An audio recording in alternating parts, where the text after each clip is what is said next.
Welcome to Miss Scarlett. Subscribe and don't miss out on Patreon. Have fun! Stefan stared at the eviction notice in his hand, the paper crinkling under his grip as he sat on the edge of his threadbare couch in the dim apartment.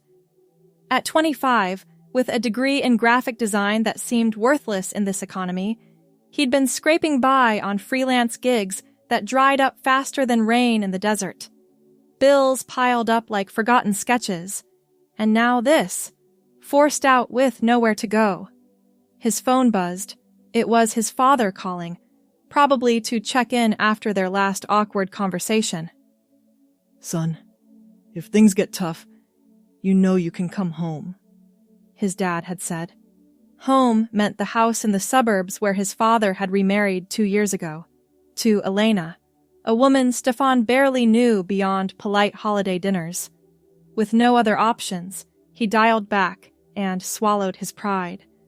The drive to the house took hours, his old car sputtering along the highway with boxes of his belongings crammed in the back. When he arrived, his father greeted him at the door with a firm hug, his face lined with concern but relief. Elena stood behind, her warm smile lighting up her features, her own brown hair tied back in a neat ponytail. She owned a boutique downtown, specializing in women's fashion, elegant pieces that drew in a steady clientele. "We're glad you're here, Stefan," she said, helping him carry a box inside. "This house has plenty of room, and we'll figure things out." Settling into the guest room felt strange, like stepping back into a childhood he barely remembered. His father worked long hours at the accounting firm, leaving Stefan and Elena to navigate the days. Mornings were quiet, with coffee and small talk, but by the third day, Elena broached the subject over breakfast. "I know you're looking for work," she said, stirring her tea. "My boutique could use an extra hand. Sales have been steady, but I need someone reliable to help with inventory and customers." Stefan perked up. It wasn't graphic design, but it was something. "There's a catch, though," she continued, her eyes twinkling with mischief. "To really promote the clothes, I'd like you to wear some of the merchandise during shifts. Nothing extreme at first, just accessories, like scarves or belts, to show how versatile they are." He laughed it off at first, thinking it a joke, but her expression was serious. "It could be fun, and it might boost sales. Think of it as modeling on the job." Desperation won out over hesitation. He needed the income. The next morning, he reported to the boutique, a charming storefront with large windows displaying mannequins in flowing dresses and chic tops. Elena handed him a soft silk scarf in a muted blue, draping it around his neck. "See? It adds a pop of color to your shirt." Throughout the day, as he restocked shelves and rang up purchases, a few customers commented on it. "That scarf looks great on you," one woman said, picking out a similar one for herself. By closing time, he'd sold 3 more. Encouraged by the response, Elena suggested escalating things the following week. "How about a pastel cardigan? It's lightweight, perfect for layering." Stefan tried it on in the back room, the soft knit hugging his shoulders in a way that felt surprisingly comfortable. Paired with his jeans, it didn't seem too out of place, and as he helped a group of shoppers, their compliments flowed. "You wear that so well. It makes me want one in every color." Sales ticked up, and Stefan found himself enjoying the interactions, his graphic design eye helping him suggest pairings that flattered different body types. As days turned into weeks, the requests grew bolder. Elena introduced a floral skirt one afternoon, holding it up with a grin. "This would look darling with a simple blouse. Trust me, customers love seeing the pieces in action." Stefan hesitated in the fitting room, the fabric swishing against his legs as he stepped out. It was knee-length, modest, but Transformative. Elena adjusted the waistband and nodded approvingly. You have a natural grace in it. Let's see how it goes. Out on the floor, he moved carefully at first, but soon forgot his self-consciousness amid the bustle. A regular customer paused, eyeing the outfit. "Oh, that's stunning! Is that new stock?" Stefan explained the design, and she bought 2 skirts on the spot. The makeup came next, subtle at Elena's insistence. Just a touch of foundation to even things out, and maybe some mascara to brighten your eyes. She demonstrated in the boutique's small bathroom, her hands gentle as she applied it. Stefan's brown hair, usually tousled, was brushed into a softer style that framed his face. Looking in the mirror, he saw someone new emerging. Softer features, a hint of something he couldn't quite name. That day, more customers engaged him, asking for tips on coordinating outfits. You have such an eye for this, one said, and Stefan felt a spark of confidence he hadn't known in months. Word spread quickly. By the end of the first month, patrons were specifically seeking out his advice. Elena beamed as the register rang more frequently. "You're a natural, Stefan, but maybe we should give this persona a name to make it fun. Something like Ashlyn? It fits the vibe." He agreed, testing it out when a customer approached. "Hi, I'm Ashlyn. How can I help you today?" The name rolled off his tongue easily, and the woman's face lit up. "Ashlyn, I love your skirt. Tell me more about these blouses." Sales soared, and Stefan, now Ashlyn during shifts, discovered a rhythm in the role, her suggestions leading to repeat business. The transition deepened as spring arrived.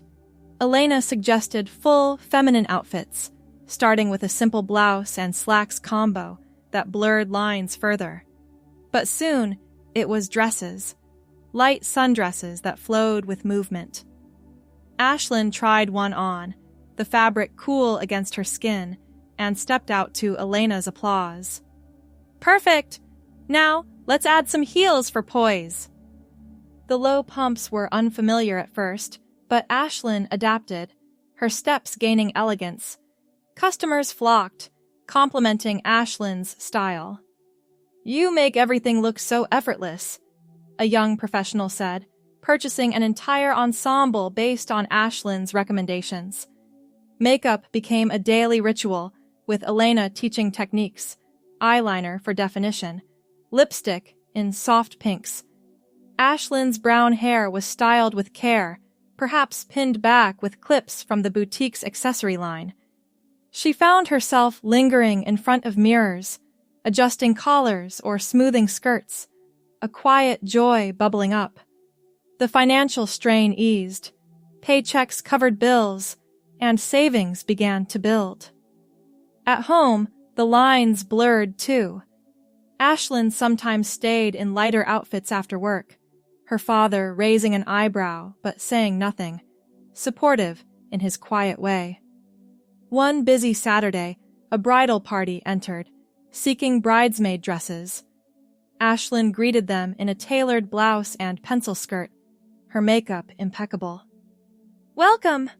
Let's find something that makes everyone shine!" She listened to their visions, pulling options from racks with an intuitive sense. "This shade of green would complement your skin tones beautifully," she said to one, and the group nodded enthusiastically. By the end, they'd bought 5 dresses and accessories, leaving with hugs and promises to return. Elena watched from the counter, pride evident. "Ashlyn, you're transforming this place."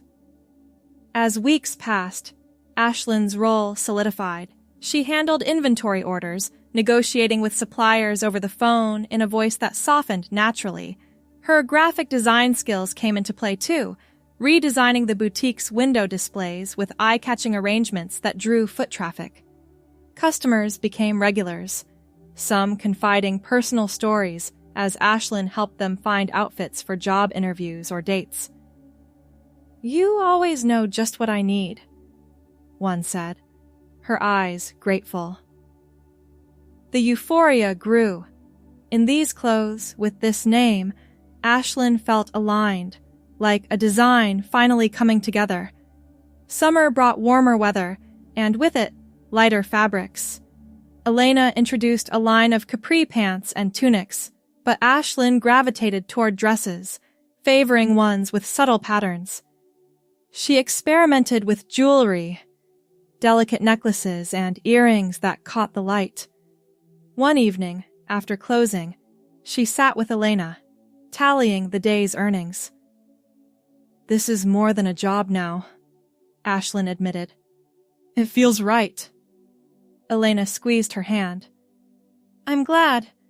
You've brought so much life here."